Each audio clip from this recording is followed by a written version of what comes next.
In this video, we're going to discuss the most important features, the most important attachments on your tractor. If you haven't done so already, make sure you check out the most overrated features on your tractor. There's going to be a link above. Now attention all you tractor veterans out there. I always appreciate your input. I love it if you would leave a comment below. However, I do create these videos intended for a new tractor owner, as that represents a huge percentage of my customer base. And I understand there's always unique circumstances, there's situations that are gonna make a certain feature, a certain attachment, a priority and a necessity. However, these are general recommendations. A lot of the things that we're gonna talk about today are gonna be standard equipment, standard features that are found on your tractor. And so it's just important to know how to use those, use them to your advantage. It's gonna make your tractor ownership experience that much nicer. And so keep in mind, for a frame of reference, these are going to be geared towards subcompact and compact tractors. I don't really deal so much in ag tractors for farming and that kind of thing. So this is more for hobby farmers, food plotters, that kind of thing as well. So keep that in mind. That's what it's geared towards. And if you enjoy this video, I would encourage you to hit that subscribe button below. I have a lot of other great videos on my channel as well. So take some time, browse around and see what you like. Thanks for watching. Guys, you're not going to want to miss this. Make sure you stay tuned later. There is one critical feature that I am including as an honorary item on this list. Perhaps I don't agree with it, but I've received just a little bit of feedback on this item. So while I might not think it's very critical, it could be very important to you, and so it's an honorary item on this list. So stay tuned for it later. Let's take a look at rock shaft controls. There's going to be two primary types of rock shaft controls: quarter inching and position control. The rock shaft control you might also hear called the 3-point hitch lever, because it's going to make the 3-point hitch go up or go down. Typically, if you have a belly mower, that same control is also going to make your belly mower go up and down at the same time as your 3-point hitch. There are kits that you can put on to make those two functions operate independently from one another, but we're not going to talk about that for these purposes here. So I'm sitting on a Kubota here that has a quarter inching valve. That's the type of setup that it has for the rock shaft control. There are John Deere models that have that feature as well, such as the 1023E. I just don't happen to have one here. So I'm not picking on Kubota, it's just the way it is. So all the BX tractors are going to have that quarter inching feature. And so I'm going to turn this tractor on, and you're going to see that when you move, when you pull back or you push down on that 3-point hitch control, on that rock shaft control, you're going to lower it and you're going to raise it, but you're not going to be able to easily bring it back to the same position. And that's something you want to take note of, because for tilling, for using a brush hog, for using a box blade like what you see on here, oftentimes you want to be able to come back to that same exact height that you were at. So if you're using a box blade and you've gone down the drive making one pass and you want to turn around and come and make another pass, you pick it up, you turn around, you want to put it right back down to the same spot that you had it before, so everything's on the same level. You can't really easily do that with a quarter inching type of setup. Let's say you're brush hogging a field, you're going down, everything's going great, but you see a stump, you see a rock up in front there. So you're going forward and you raise your rock shaft lever up so you can go over top of it, and then you want to lower it back down. Well, with a position control, you can go right back down to that same height that you were at. But with this type of control here, the quarter inching type, that's not possible to do. Say you're tilling and you want to tilt the same depth. Again, you make a pass, you pick the tiller up, you make a turn, and you want to go back down to that same depth and till again. You can't easily do that with this type of control. You need a position control, and we're going to get into that next.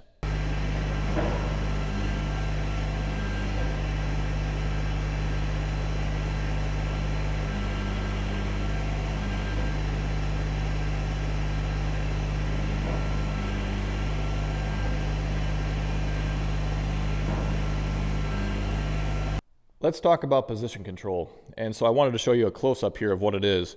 And you're going to see this little function right here that's going to act as a stop. And so if you want to have this be the bottom position that your 3-point hitch can go, your rock shaft control, you can push that right there. And when you lower this lever down, it's going to go down to this spot every time, not any lower. And I want to point out the fact that this lever, this rock shaft control, will stay in any position we put it. Right here, right here, right here, right here. If we raise it all the way back up, we can put it right back there again, anywhere we want to along this line, without even using this stop right here. And that's going to be a big difference from the quarter inch type.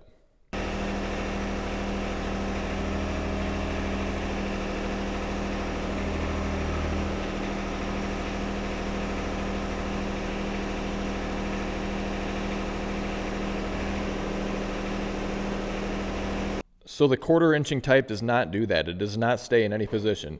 It's raised and it goes back to the middle, and it's lower and it goes back to the middle. Raise back to the middle, lower to the middle. You do not have that infinite control like you do with the position control setup. So I really do think position control is a very key feature to have, and it's something you don't really appreciate. You may say in the beginning, no big deal. I don't think I really need that. It doesn't look like a big deal just to use the 1/4 inching type. However, once you have it, once you're in the field, in your driveway, wherever it might be, you realize the importance of it once you're using it. Next up is ballast weight, and no, we're not going to spend a whole lot of time on it. I've done a whole ballast weight guide. I just want to make sure that you guys know how important it is, how critical it is. In fact, one of the tractors that I just bought today from one of the other dealers I do business with, I'm buying it because the person who owned it didn't have any ballast weight on the back and got into a tippy situation where the back tires lifted off the ground. He wasn't hurt, the tractor wasn't hurt, but it scared the crap out of him. And so he no longer wanted a tractor. And so it's just another valid point, a valid reason why you need to have a combination of loaded tires, wheel weights, 3-point hitch weight, whether it's a ballast box, suitcase weights, whatever it might be, you got to make sure you have enough ballast weight. And that minimum amount of ballast weight is incredibly high, way higher than you think it is. So check your manual for that. Go online, look up your manual, take a look in there as well. It's insane. A tractor this size needs at least 2,300 pounds of ballast weight to offset the loader. Even a small subcompact tractor needs over 1,000 pounds of ballast weight. It's really incredible, and it's not something to be taken lightly. Guys, 4-wheel drive, it's absolutely critical to have. I don't sell any tractors. In fact, I don't think I have ever sold a tractor, like a tractor. I consider these tractors that didn't have 4-wheel drive. I'm offered them all the time that are 2-wheel drive. I don't think it's the right decision for most folks. And I get it. I mean, I grew up driving my grandpa's 8N, his 9N, his other farm tractors that were out there, all 2-wheel drive. I experienced getting stuck quite a few times actually, and that was probably because I was still learning how to drive a tractor and everything else growing up. And I get it. 2-wheel drive tractors have been around forever, but don't do yourself that disservice. I mean, 4-wheel drive is so handy, so almost required to have in a lot of different situations, especially different times of year in the rainy seasons in the spring and the fall and in the winter. Summertime, maybe not so much when it's pretty dry for the most part, but hilly situations as well. There's just so many times when I'm using 4-wheel drive and it's just a necessity to have. So you're not going to see any 2-wheel drive tractors here for sale. If that's something you're looking for, unfortunately, I'm probably not going to be able to help you with that. So 4-wheel drive is not a standard feature, but it's pretty darn close, and it's something I would highly encourage you to consider and to put on your must-have list. So another feature that's almost mandatory, that's almost universal anymore, is going to be a hydrostatic transmission. 98% of the tractors that I get in are hydrostatic transmissions. What are the other options even? Well, you have your standard gear drives, you have your power reversers or your shuttle shifts. They're out there, but there's just not nearly as many. You will see them in some basic utility versions of tractors. However, overwhelmingly, it's going to be a hydrostatic transmission. They are super easy to use, super easy to operate. They're very efficient. You're going to hear the downsides, the negative aspects of them, which are they rob horsepower. And yeah, it's true. They do, I guess, technically steal some horsepower away from the rear PTO. However, it is very, very, very minimal. It's not going to affect anything in the real world operation for most of us. If it is, great. You can still get that option to get the power reverser, get the gear drive. I know some of the old school guys that grew up driving those things, they just want simplicity, and that's fine too. You can also typically get a gear drive or a power reverser at a cheaper price point. But hydrostatic means you simply put it in a range, which you have to do no matter what type of transmission it is. Gear drive, power reverser, hydro, you still have a range that you have to select, which is going to be the gearing ratio. It's going to give you more speed or more low-end torque, depending on what you're looking to do with it. And if you're in a hydrostatic transmission, you simply put it in that range, then you push a pedal to go forward or a pedal to go backwards. So with any type of a gear drive transmission, you're still going to put it in range, and then you're also going to push the clutch in and then put it in gear as well. And I've done a whole video comparing the different types of transmissions, and I'll make sure to put a link above. That way you can check that out, review it if you have any questions or concerns. Now keep in mind that hydrostatic transmissions are only available in subcompact and compact tractors. Once you get to utility tractors and ag tractors, like this Utility 5 Series that you see behind me here, you're not going to be able to get a hydrostatic transmission. And so if you want to stick with the hydrostatic transmission, a 4 Series in John Deere is the biggest you can go. You can get into the MX Series in Kubota as well, which will give you about the same lift capacity, about the same size, maybe some bigger tires, that kind of thing. But right around there, that's going to be the biggest you can go and stick with hydrostatic. Otherwise, you're going to be in some sort of a gear shift. The tire tread pattern on your tractor is going to make a big difference in how it performs for you. What you will see is that the vast majority are going to have this tread pattern that you see over here. This is called the R4 style of tread pattern. It's an industrial style. It kind of came over from the construction world on skid steers, that kind of thing.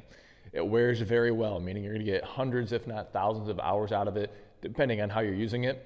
However, it doesn't mean that it's going to excel in every scenario. And it is a good all-around tire. It's a good all-around option. You know, you're going to have good traction in those mud and dirt scenarios, obviously on paved scenarios as well. It's not going to do that well on ice or packed snow, but that can be said about a lot of things. You know, it's also going to wear very well, so you're going to have a lot of life out of it. Ag tires are going to be your most aggressive tire that you have out there. They're going to be the best traction in mud and dirt, off-road types of applications. Not going to do so well on wear. If you are in paved surfaces of any kind, they're going to wear very quickly, especially those fronts, and that's going to be the big trade-off there. There's other tire patterns as well, including turf tires. You have some more hybrids that are coming out, like what you see here on this 1025R called the VersaTurf.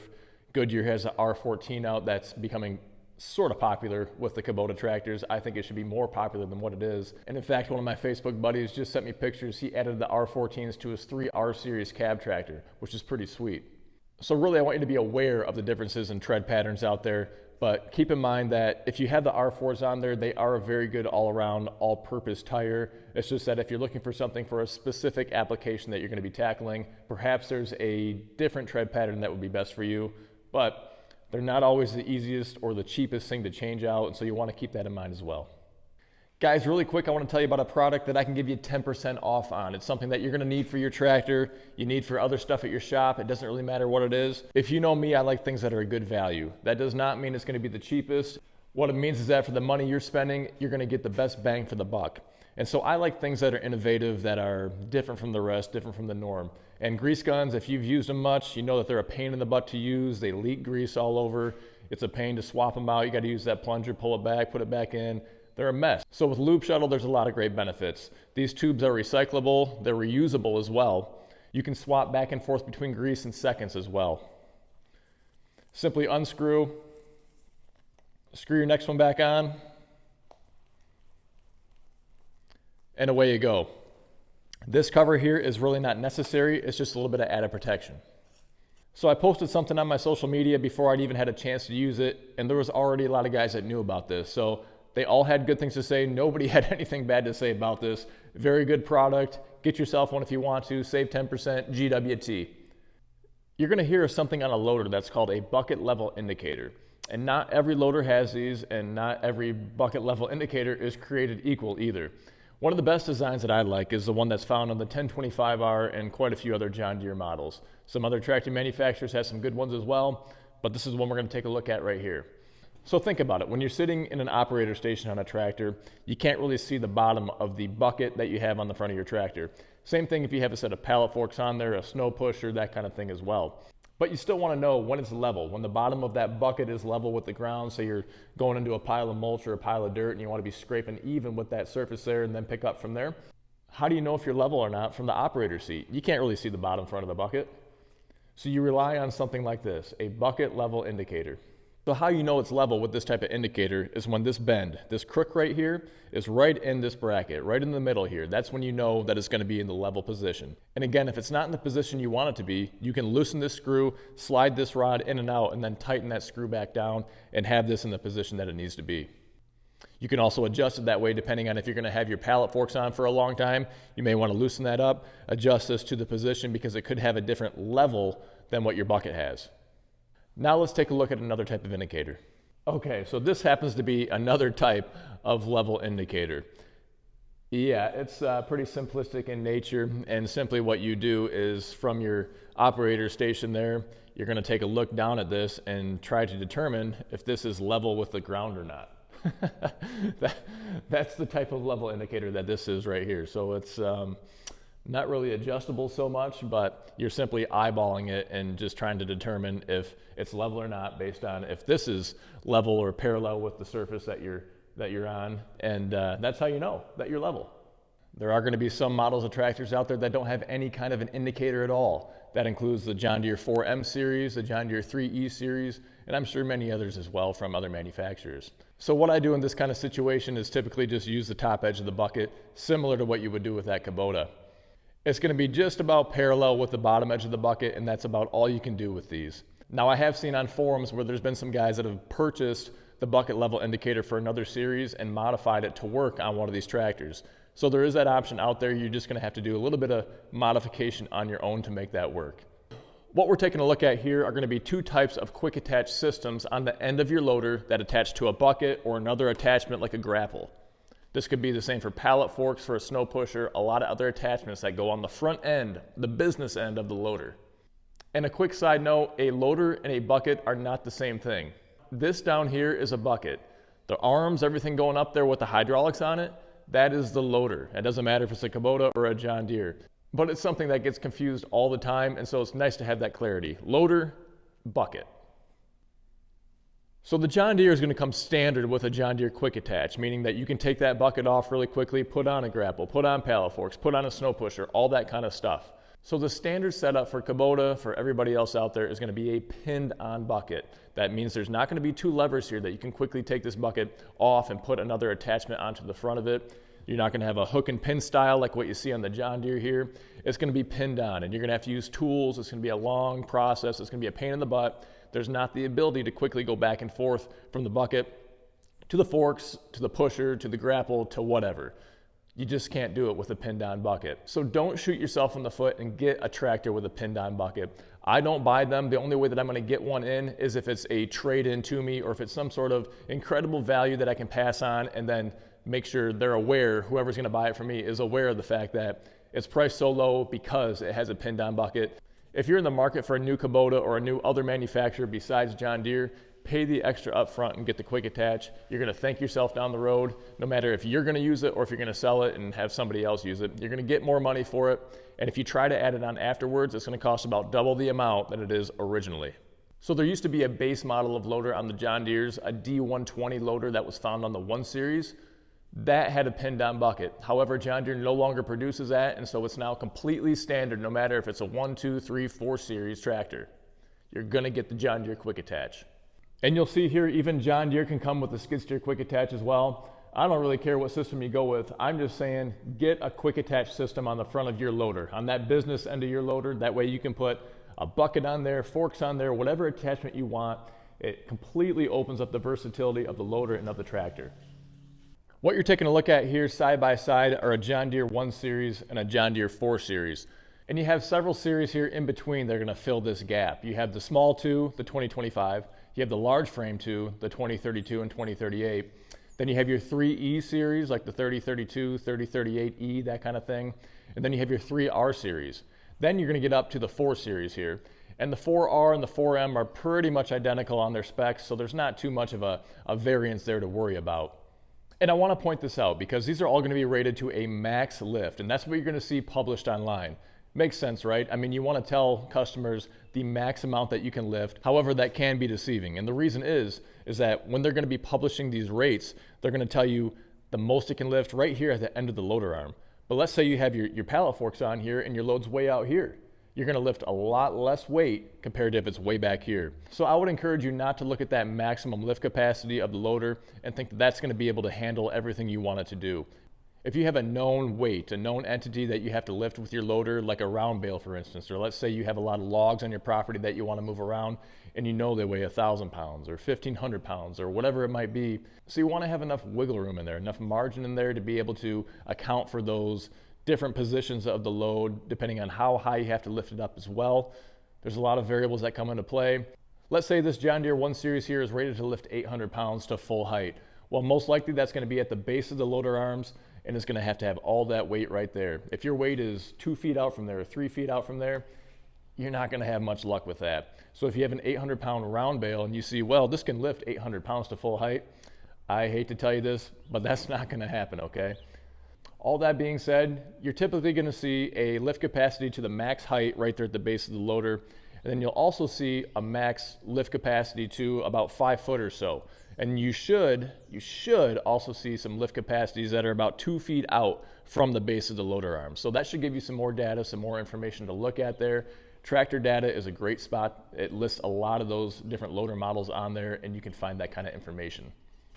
Most tractors anymore are going to have something called a folding ROPS on them, or a folding rollover protection system. It's going to be this big gray or black bar that you see on these tractors here. It's going to fold over, which is going to be beneficial because you can get into shorter garages that way. You can get underneath tree branches that way as well. It's important to leave it up whenever possible. Always check your owner's manual for safety precautions and requirements. But there are some recent models of tractors that still had a fixed ROPS up until just even a couple years ago. And so what that means is that you're not even going to be able to fold this bar over at any point. And that is something you want to take under consideration if you're going to be storing this tractor inside in a certain height building. Because even in these 8-foot doors here, there's some 4 Series tractors that I cannot fit in here because they have a fixed ROPS bar on them. And again, that could be one of those things that you don't think about until after you already have the tractor home, and that would be a real bummer. So think about that ahead of time. Again, the majority of them are going to have a folding ROPS on there where you can fold it over like this right here. You can easily fit it underneath a 7-foot door. You know, I'm 6'3" and this is clearly shorter than I am. So your standard 7-foot high garage doors are going to be able to fit most of these tractors. Now, if we're talking about cab tractors, that's going to be a whole different story, and there's very few of those that are going to fit underneath a 7-foot high garage door. Most of your 1 Series tractors will fit, although it's going to be really close, really tight. You probably want to take an exact measurement. Once you get to the 2 Series, 3 Series, you know, the B Series, the L Series, that kind of thing, 8-foot door is pretty much what you have to have in order to get that tractor to fit inside with a cab on it. So for me, folding ROPS is pretty important because it allows you to get under tree branches, get into tighter areas that you otherwise couldn't. It also allows for more storage locations for you guys, and if you can store it inside, your tractor is going to be better for it.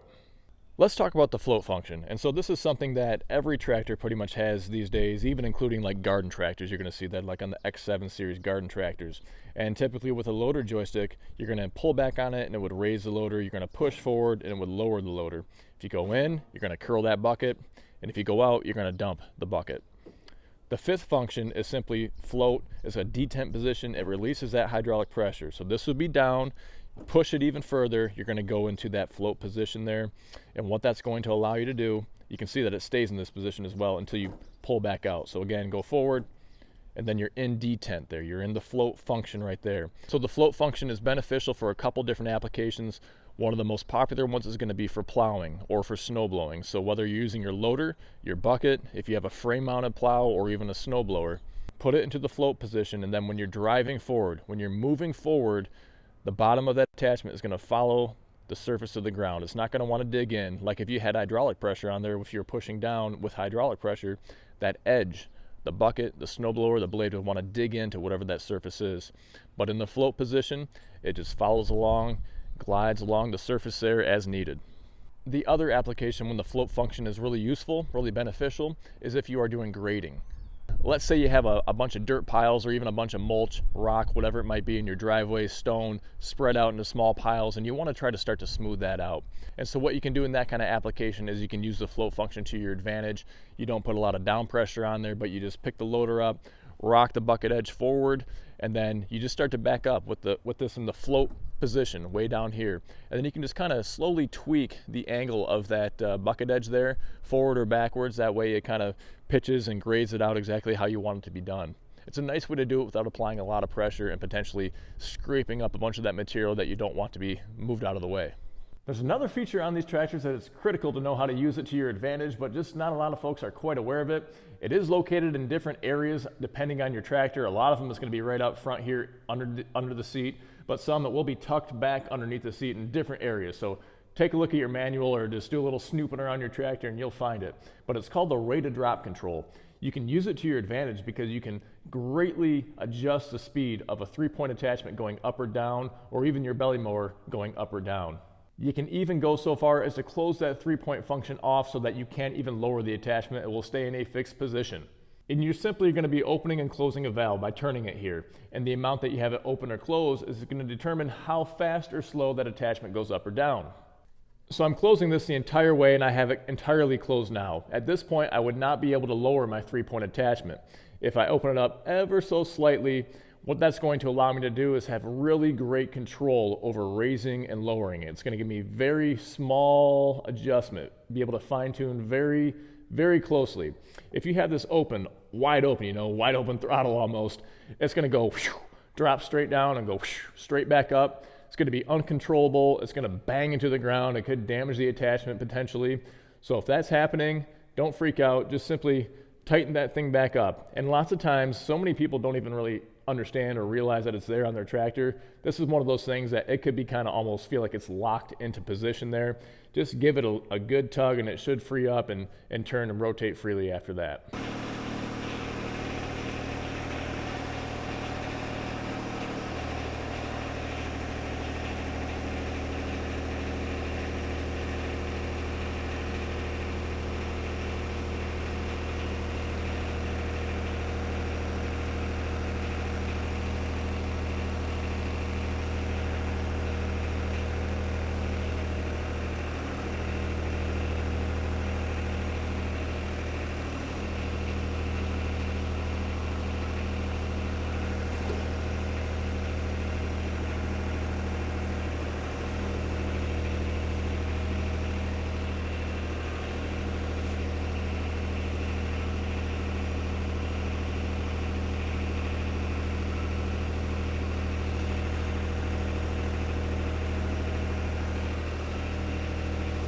And now it's time for the very last item, honorable mention.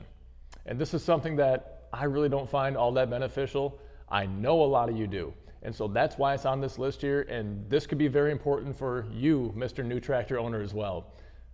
And what am I talking about? Locking rear differential. So every tractor essentially is going to have locking rear differential. It's going to be this control right here.